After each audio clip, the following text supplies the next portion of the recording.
Oke, seperti jumpa lagi dengan kami MJI Petronas. Hari ini kita ada lagi pembahasan bagaimana cara menentukan kaplingan tanah dan menentukan tipe. Nah, ini ada lagi pertanyaan dari teman kita, subscriber kita, saudara kita Fajar dari Depok, dan beliau bertanya, Pak, bagaimana cara menentukan lahan. Kebetulan beliau ini pemula di developer ya. Dia juga sudah berpengalaman sebagai agen marketing properti dan punya lahan 1.770 meter persegi, dan kita sudah menghitung caranya mudah sekali bagaimana cara menentukan rumusnya seperti apa. 1.770 meter persegi itu dapat kaplingannya berapa dan bagaimana menentukan tipe bangunan. Oke, kita lanjut guys. Salam properti. Halo, seperti kita lanjut lagi. Ini adalah rencana site plan perumahan. Jadi kalau kita membuat sebuah perumahan untuk awal-awal, maka kita memerlukan site plan yang seperti ini ya. Nah, sekarang site plan ini dari mana datangnya site plan ini, sebagaimana cara menghitungnya, seperti. Jadi begini, ada pertanyaan dari teman kita, sahabat kita namanya Fajar, Pak Fajar Sofian dari Depok, dan beliau bertanya, Pak, bagaimana cara menghitung tanah. Kebetulan beliau punya lahan tanah luas kurang lebih 1.770 meter persegi. Fajar Sofian dari Depok. Nah, pertanyaannya bagaimana cara menentukan jumlah kaplingan unit, terus gimana menentukan tipe bangunan. Nah, oke, Pak Sofian, menentukan tipe bangunan kita tidak serta-merta bisa langsung, tapi harus melalui site plan dahulu, sahabat ya, seperti yang tadi ya. Oke, nah ini kita buat dulu site plan-nya. Nah, bagaimana cara menghitung kapling-kaplingan ini dapatnya seperti apa, bagaimana setelah itu baru kita mengetahui ini yang bermaksud dengan tipe ya. Nah, ini tanah kaplingan, ini 10x12 120 tanahnya, kita bikin tipe 36 saja meter persegi di sini. Nah, tipe bangunannya terserah Anda, ada tipe 45, 72. Oke, monggo, tergantung Anda bagaimana ya nanti. Oke, kita lanjut ya. Oke, kita lanjut cara menghitungnya. Nah, sekarang sekarang kita hitung dulu berapa unit dapat kaplingan tanah dari 1.720 meter persegi. Rumusnya sebagai berikut. Ini cara yang mudah ya, mudah banget. Luas tanah bruto per tanah kotor atau tanah kotor 1.770 meter persegi dikalikan 60%. Kenapa harus dikalikan 60%? Karena 60% yang boleh dibangun tanah efektif. Itu baik menurut Pemda maupun menurut aturan itu sendiri. Nah, kenapa dikalikan 60? Karena menurut umum. Oke, nah sisa 40% itu dikalikan fasilitas umum dan fasilitas sosial dan lingkungan. Jadi 60% ini, sahabat properti, ini tergantung kita ya, tergantung kita maunya seperti apa. Dia tuh bisa berkisar kalau sekitar 60-70, tapi kalau misalnya begini, kita ganti ini jadi 70%, oke? Jadi kaplingannya tanah efektif akan semakin banyak dapatnya nih. 1.232. Nih, ini tanah efektif yang boleh dibangun. Nah, semakin besar, semakin kecil tentu semakin besar tanah efektif yang dapat. Tapi kita coba yang standar aja 60%. 60%. 1.062 meter persegi, oke. Nah, 1.062 meter persegi adalah hasil dapat dari tanah efektif yang boleh dibangun.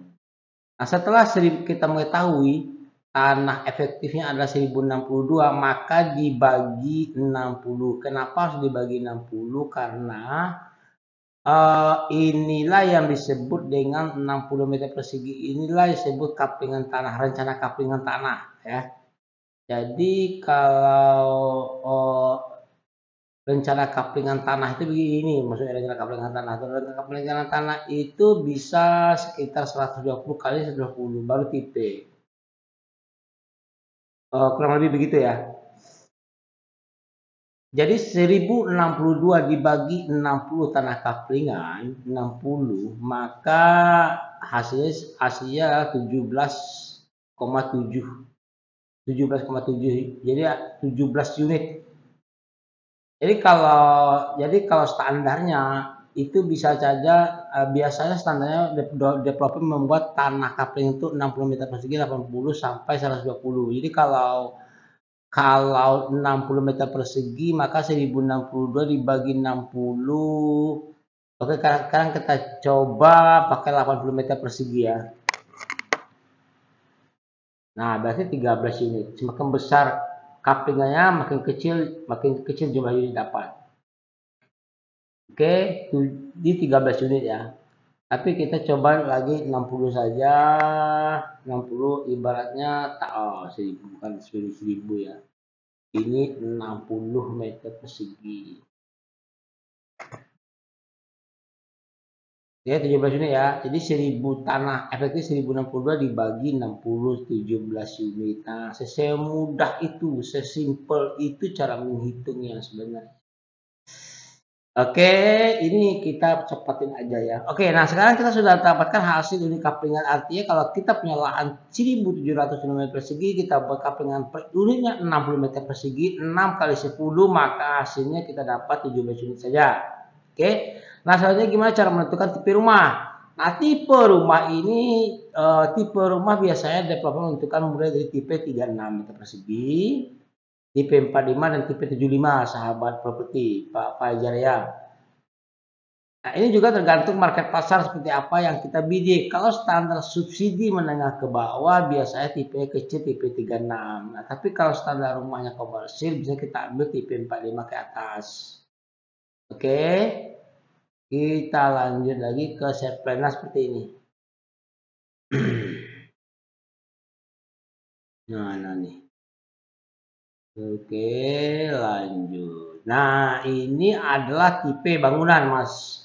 Jadi setelah kita mengetahui, kita sudah dapat tadi couplingannya seperti ini, ya. Ini tanah, ini jalan lingkungan.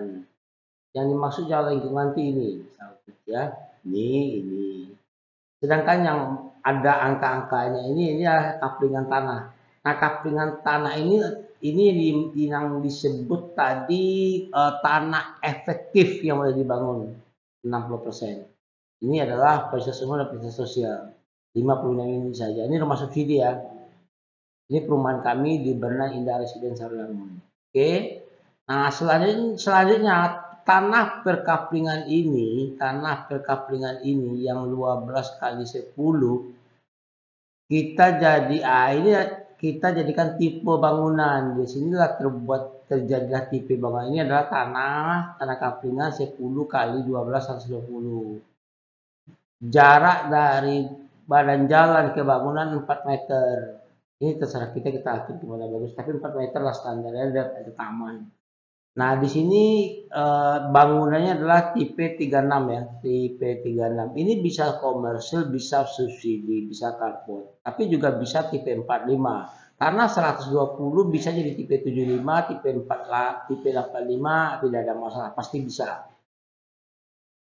Oke, tergantung kita pengaturannya. Tapi kalau di Jawa biasanya daerah Depok itu tipe 36 dan tanahnya rumahnya rumah kopel. Kalau di sini di Sumatera orang nggak mau rumahnya kopel, jadi satu-satu.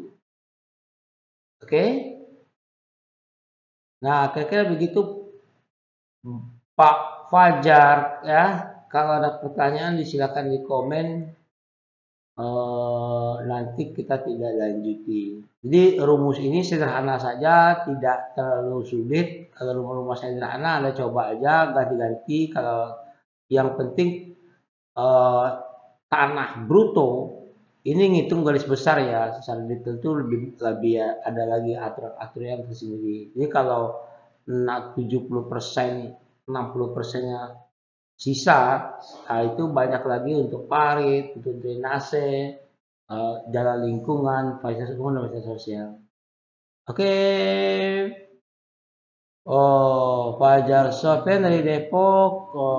Sekian presentasi pada hari ini, semoga ada manfaatnya. Assalamualaikum warahmatullahi wabarakatuh.